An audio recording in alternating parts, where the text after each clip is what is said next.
So would you like to say in the legend of the WHA, who benefited the most from the association?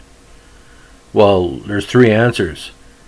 Some of the owners, the fans pretty much of hockey, because we were getting a lot of players having a chance to play that never have an opportunity to play in Major Pro.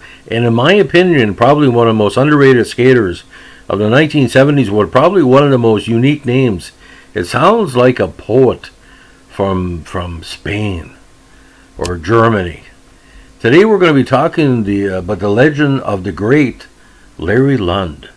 Now, Larry Lund, born September 9th, 1940, in the beautiful BC community of Penticton, was a career minor leaguer until the WHA was formed. Now, he played with some of the best minor hockey teams of the era,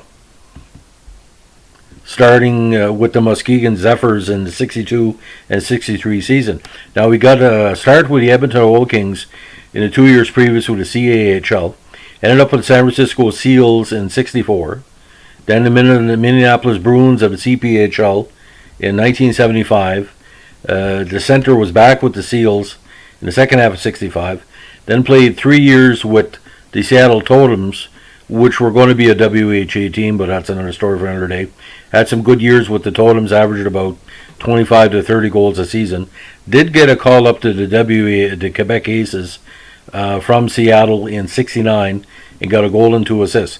Now, we played with the original version of the Phoenix Roadrunners of the WHL.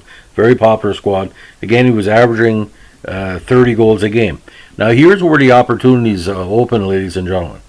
Now, because he was a veteran minor leaguer, he was doing a lot on the side to promote his income. And he also formed a very respected Okanagan Hockey School. When the WHA came calling, Lund really jumped at the chance, and this is how it was so good to him and other players. Now, Lund has said publicly that he went from earning $22,000 a year in the minors, which is not too bad, to $150,000 in the WHA. So his salary went up more than 6 times. Now, although he never played in the NHL, his career in the WHA was tremendous because he was playing with Gordie Howe's Houston Aeros. Now, he finished champion with the Aeros twice, the Avco Cup, and he was 12th all-time in points in the association. Now, Lund's best season was 74-75 when he led his squad with 108 points and an additional 18 points in the playoffs.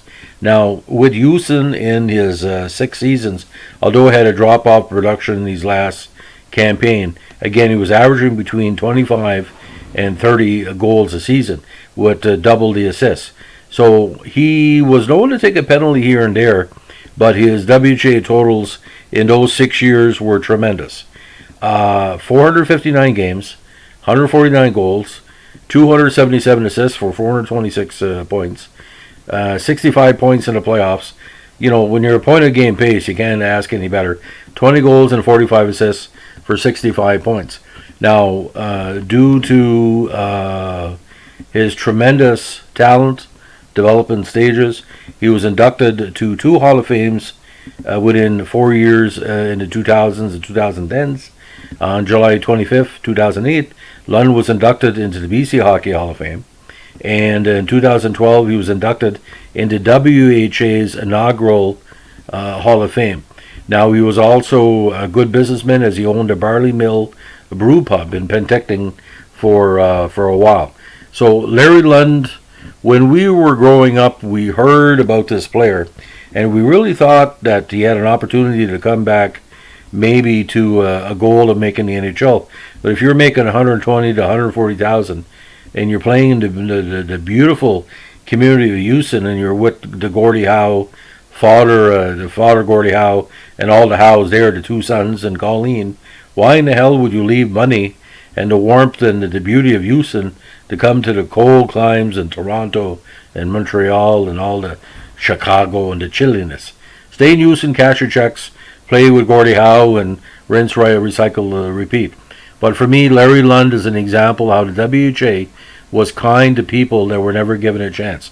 Like I said, more than a decade in minor amateur and minor pro, making, pittance wages for the talent he was.